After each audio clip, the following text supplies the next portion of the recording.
오늘 본문 말씀을 보면 제가 이제 16절, 17절을 읽었는데 16절, 17절을 보면 이 첫 단어가 토부예요, 토부. 보통 이제 본문에서는 예를 들어 16절을 보게 되면 가산이 적어도 여호와를 경외하는 것이 부하며 뭐 하는 것보다 나아요? 번뇌하는 것보다 나으니라. 나으니라, 이게 토부예요. 그래서 첫 번째 이 본문을 보게 되면 토부라는 단어가 토부 이렇게 나와요. 좋다, 낫다, 행복하다, 환상적이다. 뭐가 환상적이냐? 아무리 가난해도 상관없이 여호와를 섬기면서 뭐 하는 것?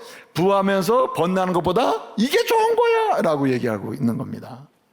그러니까 좋다, 토부, 잔치 인생, 잔치하는 사람, 잔치하는 가정 세워야 된다. 어떻게 해야 되느냐? 어떻게 해요? 가산이 적어도 여호와를 경외해야 된다. 부하면서 번뇌하지 말아야 된다는 거예요. 이 말은 가난한 가운데 여호와를 섬기는 게 부하면서 사는 것보다 이 말하는 게 아니에요. 요점은 이거예요. 부하든 가난하든 누굴 섬기며 사는 거? 여호와를 섬기며 사는 것이 잔치 인생을 여는 기초가 된다는 거예요. 그런데 여기 재밌는 게 있어요. 그러면 여러분이 예수님 잘 믿으라는 얘기는 맞아요. 예수님 잘 믿어야 잔치 인생 됩니다. 근데 거기에 머무는 게 아닙니다. 오늘 하반절을 보면 뭐라 그랬어요? 부하면서도 부하며 뭐 하는 사람? 번뇌하는 것보다 낫다. 번뇌하면은 잔치 인생, 잔치하는 가정을 만들 수 없다는, 이 번뇌한다는 말이 무슨 뜻이냐면 흔들리는 마음이에요. 마음이 흔들린단 말이에요. 여러분, 남편을 향해 볼 때 마음이 흔들릴 때가 언제입니까?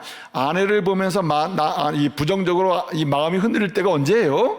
부모를 보면서 자식의 입장에서 마음이 흔들릴 때가 언제입니까? 부모의 입장에서 자식을 바라보면서 마음이 흔들릴 때가 언제예요? 흔들리는 상황이 있죠. 현대인들은 되게 경제적인 문제가 생기면 흔들려요. 이래서 건데 갑자기 실직을 해가지고 한 3년 지났는데 취업이 안 되는 남편을 두고 아내가 흔들려. 요즘 사람들 보세요. 흔들려. 이래가지고 내가 앞으로 이제 40 중반인데 이거 어떻게 살까? 예? 남편은 돈도 못 벌고 돈은 못 번다. 수입이 약하다라는 상황 속에서 마음이 흔들리는 거예요. 네? 근데 여러분, 이런 가정은 이미 잔치의 가정이 깨지잖아요. 즐거움이 깨지고 감동도 깨지고 기쁨이 오기 어렵잖아요. 그래서 여러분 이렇게 얘기하는 거예요. 그런데 부하면 여러분 어때요? 부하면 마음이 안 들릴 것 같죠? 여러분, 이상하게도 많은 것을 보면 누가 더 많이 갖느냐, 누구 잃어버리느냐. 그래서 여러분 요즘은 이 아내 이름 반, 남편 이름 반 하잖아요. 또 지혜로운 사람은 남편, 아내 이름 공동으로, 예? 여러분 그냥 다 아내한테 해주세요. 다. 예. 그래, 당신 이름으로 다 해. 내 이름 필요 없어. 예? 자, 제가 왜 이 말씀을 드리냐면 보세요. 그렇게 하라는 거 아니에요. 그냥 제가 강조하고자 하는 것은 이겁니다. 자, 여호와를 경외해야 한마디로 잔치 인생이 시작된다는 거예요. 그런데 뒤에 번뇌하는 마음이 흔들리지 말아야 된다는 거, 이 말의 핵심은 믿어야 된다는 거예요. 믿어야 된다. 아내를 믿고 남편을 믿고 자식을 믿어요. 자식이 이렇게 보면 객관적인 조건으로, 세상적인 조건으로 잘 될 가능성이 없어 보이고 싹시 노릇하는 말도 막 함부로 쓰고 이 정도로 그냥 약하게 보이는 자녀라 하더라도 자녀를 믿어야 된다는 거예요. 하나님이 보내시는 이 자녀의 미래는 주님이 열어주신다. 이 자녀를 믿어야 된다는 거예요. 이 자녀가 부모에 대한 대우도 못할 것 같아. 이렇게 키워봐야 내 미래를 이 아들한테 걸 수 있을까? 이렇게 해서는 안 된다는 거죠. 그러니까요, 잔치하는 가정을 세우려면은 어떻게 해야 되느냐? 마치 내가 있잖아요. 내 자신의 인생에 잔치 인생 되려면은 나를 만드시고 이 땅에 보내시고 내 인생을 주도적으로 만들어 가지고 그리고 내 인생 전체를 계획하시는 전능하시는 하나님을 내가 믿듯이 그 믿음을 가지고 누굴 믿냐? 아내를 믿고 남편을 믿어야 돼요. 때로는 의심될 만한 상황이 있을 수도 있어요. 인생의 연약함 때문에. 그럼에도 불구하고 아내를 믿는 순간부터 그 사람은 마음의 잔치가 시작된다는 거예요. 남편을 믿어야 되는, 남편이 지금 능력이 부족하고 여러 가지 역량이 부족하다 하더라도 이 남편을 통해서 내가 함께 인생을 살게 하신 주님이 계시니 나는 남편을 신뢰한다. 그 인격 그 자체를 신뢰한다. 그러면서 남편을 신뢰하는 순간에 이미 내 마음에 뭐가 찾아와요? 잔치가 시작된다는 거예요. 근데 여러분, 나 믿어봐야지. 남편 내가 잘 믿어봐야지. 아내 신뢰해봐야지. 자식을 믿어봐야지. 예? 또 부모를 내가 신뢰해야지. 그냥 신뢰가 되던가요? 여러분 마음에 나 오늘부터 이제 아내를 신뢰하기로 해서 여러분이 결심하면 신뢰가 됩니까? 안 된단 말이에요. 안 된단 말이에요. 그렇기 때문에 오늘 16절은 이렇게 얘기하는 거예요. 가산이 적어도, 또는 이거 바꿔도 말해도 돼요. 부와 부해도, 가산이 적든 부해든 여호와를 경외하는 것이 가산이 적든 많든 이 믿지 못하고 흔들리는 마음보다 낫다. 이 말은 뭐냐면은 이런 뜻이에요. 여호와를 경외하면 할수록 흔들리는 마음이 약해진다는 뜻이에요. 하나님을 잘 믿는 사람 보세요. 나는 하나님을 믿는다, 하나님을 신뢰한다. 그 믿음에 강하게 쓰면 쓸수록 하나님이 내게 주신 아내와 남편에 대한 신뢰가 더 생겨, 안 생겨요? 그래도 안 생기나요? 근데 안 맞는데. 오늘 잠언 기자는 얘기하는 거예요. 이 토부 잠언을 통해서 얘기하는 거예요. 뭐냐면 믿어주는 부부가 있을 때 행복하고, 믿어주는 부모가 있을 때 자녀가 행복하고, 믿어주는 자녀가 있을 때 부모가 행복하다는 거예요. 거기 이미 잔치가 시작됐다는 거예요. 믿지 못하는데 무슨 잔치가 있습니까? 잔치는 믿는 데서 시작된다는 거예요. 여러분, 남편 믿어주시기 바랍니다. 여러분 보세요. 이 신뢰가 높아진다는 게 굉장히 중요한데, 그래서 이 여호와를 경외하는 신앙이 생길수록 정말 이 믿음이 좋아질수록, 믿음이 강화될수록, 믿음이 성숙할수록 되게 함께 밥 먹는 걸 좋아해요. 여러분, 잔치의 좋은 점이 뭡니까? 같이 둘러앉아서 음식하고 그러는 거 아니에요. 요새 잔치의 깊이가 떨어지는 이유는 차려놓고 먹으러 가기 때문에. 우리 얘기하고 사 먹으러 가자, 이것만도 다행이지. 근데 같이 해먹는 게 그만큼 중요해요. 진짜 친밀해 보세요. 같이 해먹잖아요. 요즘은요, 하도 바쁜 세상이라 제사상도 안 차린다잖아요. 예? 우리 제사 지내러 가자. 어디로 가느냐? 뷔페로 가자. 여기 다 차려놓은 걸로 생각하고 어르신 와서 많이 드십시오. 그러고는 밥 나눠 먹는다는 거 아니에요. 근데 여러분, 동식 동거가 그만큼 중요한 부분에 속한다. 근데 그뿐만이 아니에요. 여러분, 동고동락해야 되는 거예요. 여러분, 본래 하나님을 경외하는 사람은 주님이 나루에 예수님을 경외하고 믿는 사람 있잖아요. 예수님 나루에 고난당하셨잖아요. 이 땅에 오셔서 고난당하신 거 아니에요? 좋은 일을 경험하기 오신 거 아니잖아요. 내 아픔, 내 눈물을 같이 경험하시면서 그 고난을 짊어지시잖아요. 그리고 어떻게 만듭니까? 동락, 함께 기뻐하시는 거거든요. 근데 요즘에 이 문제가, 가정이 왜 잔치 가정이 무너지고 있습니까? 동거될 때는 떠나고 동락할 때는 오는 거예요. 동거될 때는 무관심하다가 동락할 때는 서로 즐기려고 한다는 거죠. 그렇기 때문에 우리는 동식에 동거를 할 줄 알아야 되고, 그때 가정을 돌아오는 사람이 돼야 돼요. 아무리 특별한 상황이 돼도 가능하면 집으로 돌아와서 자라고 하는 게 이게 의미 있는 말이에요. 근데 이뿐만이 아니죠. 뭔가 힘들 때, 어려울 때, 또는 좋을 때도 어떻게 해요? 동해야 된다. 같이 해야 된다는 거예요. 이걸 의도적으로 할 필요가 있다. 의도적으로. 근데 여러분, 진짜 하나님을 경외함으로 서로 믿어주고 신뢰하는 가운데 잔치하는 가정을 이루려면요, 진짜 중요한 게 동도동행이에요. 같은 진리, 같은 말씀, 같은 가치관을 가지고 같이 행하는 거예요. 같이 동행하는 겁니다. 여러분, 동행을 해도 마음이 다른 데가 있는 동행은 항상 잔치를 깨고 있는 거예요. 페스티벌을 깨고 있는 거란 말이에요. 즐거움을 깨고 있다면 항상 불안한 거잖아요.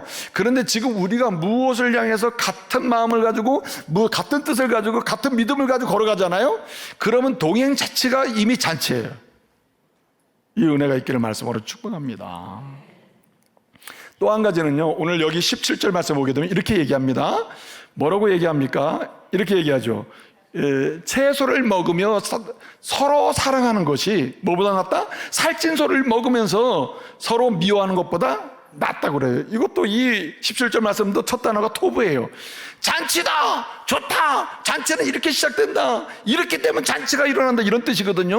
너무 좋다. 너무 좋아. 뭐가 좋으냐? 채소를 먹으면서 서로 사랑하는 것. 그럼 살찐술을 먹으면서는 사랑 못합니까? 그 얘기 아니에요. 채소를 먹을 만큼 가난하든 살찐술을 먹을 만큼 이렇게 부유하든 상관없이 뭐 하면서 사는 것? 서로 사랑하며 살 때에 잔치하는 가정으로 창대하게 될 줄로 믿습니다. 서로 사랑을 해야 된다는 거예요. 근데 여기에도 사실은 주님이 날 사랑하셨듯이 그 사랑을 가지고 서로 사랑해야 한다는 거예요. 자, 보세요. 내가 누구의 사랑을 받았냐부터 시작하면은 이건 굉장히 잔치가 어려워져요. 어떻습니까? 주님이 날 사랑하셨으니까 내가 해야 될 사랑을 내가 하면 여기서부터 잔치가 시작된다는 거죠. 감동이 있고 즐거움이 있다는 얘기예요.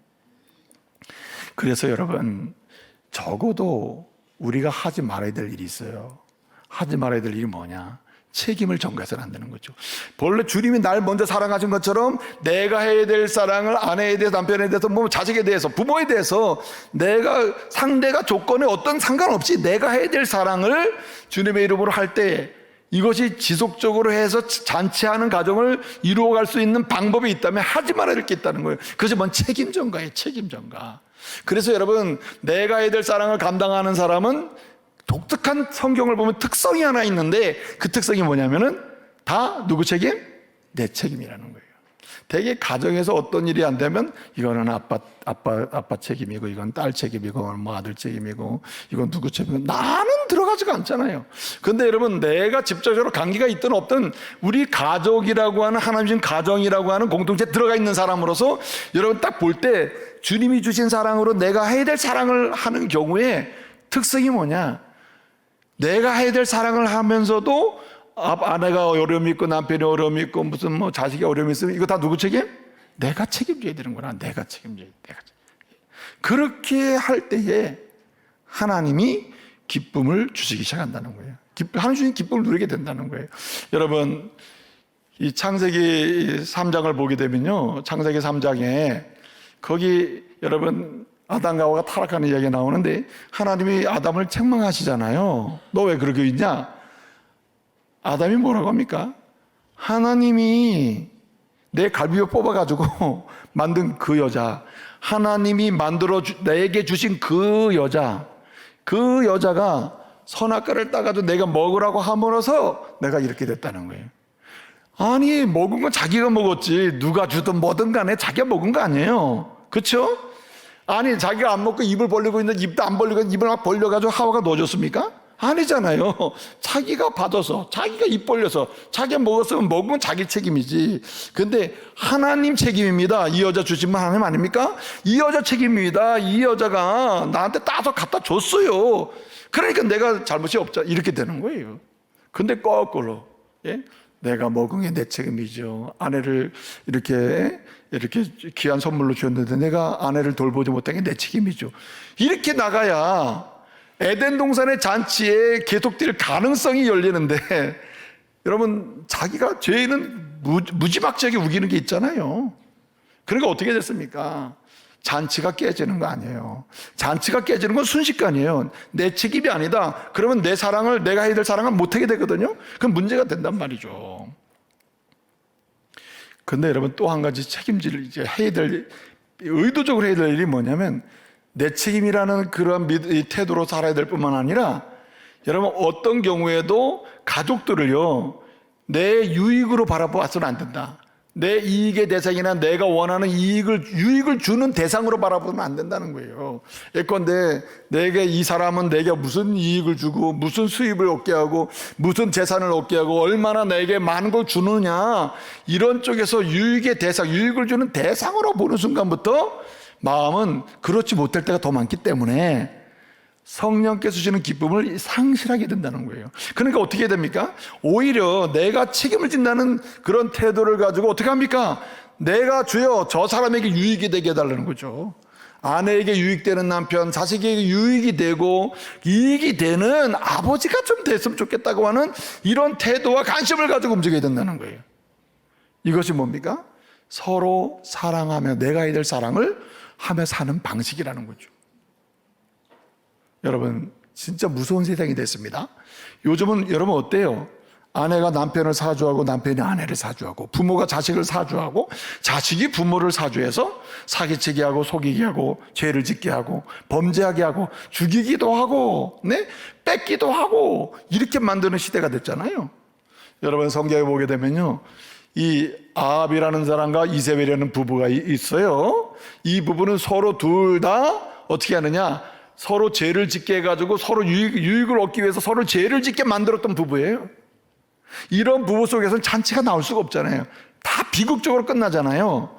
또 반면에 여러분, 아비가일과 나발이라는 부부가 있어요. 이 나발은 무식해가지고 하나님을 두려워하지 않고 막 살아요. 그런데 아비가일은 하나님을 존중하고 믿음으로 여러분 사랑해 보려고 애를 쓰는 사람이란 말이에요. 그러니까 그나마 그 가정이 잔치하는 가정에서 이탈하지 않고 그나마 견딜 수 있었던 것도 누구 때문이에요? 아비가일 때문이라는 거예요. 근데 그 자체가 힘들어요. 계속 악을 행하고 있으면은 아내를 통해서 또 가족을 통해서 악을 행하게 만들 수도 있잖아요. 그런데 여러분 보세요. 뭐 브리스길라와 아굴라 부부라든지, 예를 들어서 말이에요, 이삭이나 리브가 같은 부부라든지 이런 부부를 보면 기본적으로 어떻습니까? 서로에게 뭐예요? 유익이 되기 위하여, 서로에게 도움이 되기 위하여, 내가 당신에게 유익이 됐으면 좋겠다, 내가 당신에게 뭔가 선을 행하면 좋겠다, 나로 인해 당신이 뭐 이렇게 됐으면 좋겠다고 하는 거 아닙니까? 악을 행하게 해서는 안 된다. 오히려 나로 인해서 내 아내나 자녀들이나 또는 자녀로 인해 내 부모가 뭘 행하도록, 악을 행하는 게 아니라 선을 행하는 기회가 많아지도록, 이것이 바로 뭐 하는 겁니까? 서로 사랑하게 하는 거죠. 그래서 적어도 나로 인해서 내 자녀가 악을 행하거나 죄를 짓거나 하나님이 싫어하는 일을 하는 기회를 만들지 말아야 된다. 그런 기회를 만들어 놓는 부모나 자녀나 그도 부부는 어떻게 됩니까? 아무리 당시에는 뭐 돈을 벌고 뭔가 굉장히 성취적으로 일이 일어났다 하더라도 뭐가 안 된다는 거예요? 거기에는 절대로 잔치로 지속해 나갈 수가 없다는 거죠. 이런 비극적 종말이 오는 거 아니겠어요? 그래서 적어도 우리는 이런 마음을 가질 필요가 있어요. 서로 사랑함으로 잔치하는 가정을 계속 밭을 일구듯이 일고 가기를 원하신다면은 적어도 렌즈는 바꿔야 될 것 같아요. 안경은 바꿔야 돼요. 안경은. 뭘 바꿔야 되느냐? 일단은 가족을 바라보는 렌즈를, 장점의 렌즈, 장점 있잖아요. 잘하는 거 있잖아요. 우리 가족 한 사람 한 사람이 잘하는 거, 좋은 점이 있는데 좋은 렌즈를 바꿔 껴야 돼요. 그래야 제일 먼저 뭐가 보입니까? 좋은 게 보이면 이렇게 될 거 아니에요. 단점의 렌즈를 끼고 보니까 먼저 뭐가 보이기 시작해요? 단점을 보고 뭔가 문제를 본 다음에 좋은 거 찾으려면 찾아집니까? 사람이 약한 게 더 많은데 안 되잖아요. 그렇기 때문에 주님이 우리의 단점 투성이 아닙니까? 장점이라는 게 나오질 않잖아요. 그럼에도 불구하고 주님이 은혜를 주신 믿음을 보시고 네가 믿음이 있구나, 이거 하나 보시고, 문제가 투성인데 어떻게 합니까? 우리를 사랑하시는 거 아니에요. 그렇기 때문에 적어도 우리는 이 장점의 안경을 끼고 가족을 보자는 거죠. 내 안경을 끼고 보는 순간에 우리 아내의 최고 장점은 뭐다, 우리 남편의 장점은 뭐다, 하나씩은 있을 거 아니겠어요? 없나요? 다 있죠. 없으면 찾으셔야지. 해서 없으면 적어도 우리 믿음을 갖고 사는 남편이 귀하다, 이렇게라도 가야죠. 근데 여러분, 진짜 중요한 게 있습니다. 일단은 이렇게 렌즈를 바꿀 필요도 있지만 진짜 중요한 게 뭐냐면 존재 자체, 빙이에요. 있는 자체에 대해서 감사를 해야 돼요. 저는요, 우리 그 아내가 누구 봐주러 간다고 이렇게 집 비우고 그러면 있는 것과 없는 거의 차이가 많더라고요. 집에 들어가기가 싫고, 먹는 맛도 없고, 설교 준비도 안 돼요. 그러니까요, 우리는 어떻게 해야 되느냐, 이 좋은 것을 보는 렌즈를 바꿔 껴야 될 뿐만 아니라 어떻게 해야 되느냐, 안에 있는 자체, 존재 자체, 예, 무슨 일을 어떻게 하는 이건 나중 문제고, 내 옆에 아내가 있고 내 옆에 남편이 있고 자식이 있고 아들이 딸이 있다, 이 자체 뭘 얼마나 이건 나중 문제고, 이 자체를 감사해야 할 줄로 믿습니다. 감사한 마음으로 바라보는 게 필요하다는 거예요.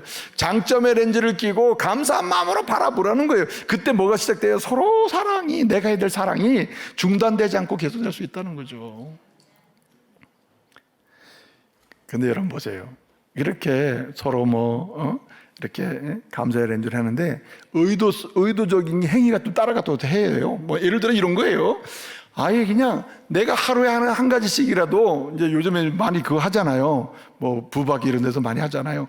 하루에 한 가지씩이라도 내가 남편으로서 또는 아빠로서 우리 가족들을 향해서 한 사람 한 사람에게 내가 적어도 한 가지는 해야 되겠다. 좋은 거 한 가지.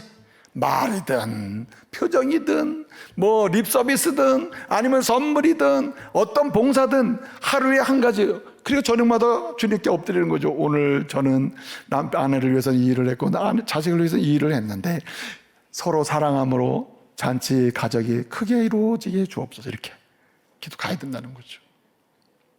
이 은혜가 있기를 바랍니다. 그래서 여러분, 적어도 계속 서로 사랑함으로 잔치 인생을 내려면은 좀 뭔가 렌즈를 좀 바꾸셔야 돼요. 장점, 원래 나이가 들면은 전부 단점의 렌즈를 끼고 있단 말이에요. 이제 어느 순간에 바꿔버리잖아요. 이제는 그리스도인은요, 나이가 들수록 장점의 렌즈를 끼고 감사함, 존재 자체를 감사하면서 어떻게 됩니까? 의도적으로 내가 그를 위하여, 당신을 위하여 무엇을 할고 한번 생각해 보자는 거죠. 마지막 한 가지 있습니다. 여기 15절을 보게 되면 이렇게 말씀합니다. 고난당하는 자는 그 날이 험악하다. 그런데 마음이 즐거운 자는 항상 잔치한다 그랬습니다. 마음이 즐거운 자, 잔치한다 그랬습니다. 자, 고난당하는 자와 마음이 즐거운 자가 따로 떨어지는, 그건 아니에요. 고난당하는 자라도 그 마음이 즐겁게 하는 사람이 있다는 거예요. 이 말씀의 요지는 고난당하는 건 세상 속에서 어쩔 수가 없어요. 그러나 고난당한 속에서 계속 비관하고 낭망하고 있으면 그 인생은 험해요. 그러나 고난당하는 건 동일할지라도 그 속에서 내 마음의 태도가 소망으로 미래를 바라보면서 마음을 품으면 어떻다는 말이에요? 지금부터 즐거울 수가 있다는 거죠. 여러분, 로마서 8장 18절에서 보면 이런 말씀이 있습니다. 지금 당하는 고난은 장차 받을 영광과 좋기 비교할 수 없다. 이건 굉장히 마음의 태도가 바뀐 거예요. 고난을 당하고 있는 게 현실이에요. 힘들어요. 그런데도 내 마음은 즐겁다. 이런 뜻이에요. 왜? 소망이 있기 때문이라는 거죠. 소망이 있기 때문이다. 그러므로 여러분, 우리 모두가요, 오늘 이 시대에 환경이 어렵고 힘들고 뭐 질병에 걸리고 막 포로가 됐고 막 진짜 어렵잖아요. 그럴지라도 믿음으로 서로 사랑하면서 주님께 주시는 오늘과 내일을 향한 미래를 소망 가운데 바라보시기 바랍니다. 항상 소망으로 바라보는 사람은 오늘을 사랑할 수 있고 서로를 신뢰할 수가 있거든요.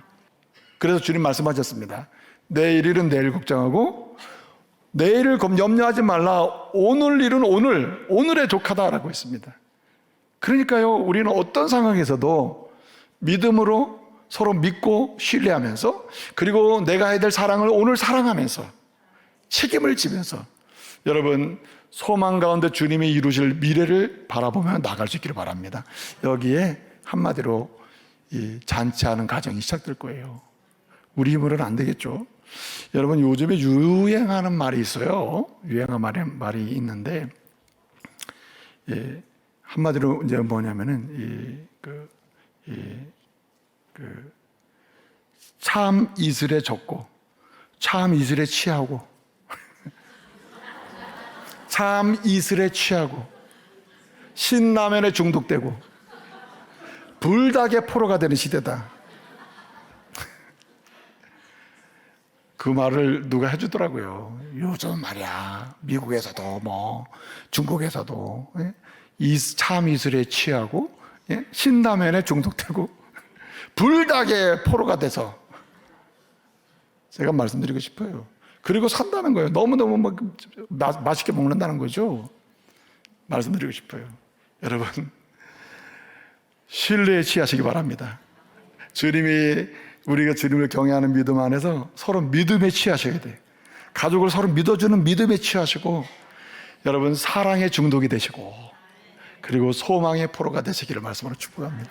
주님이 여러분의 가정이나 여러분의 인생을 잔치 인생으로 만들어 주실 줄로 믿습니다.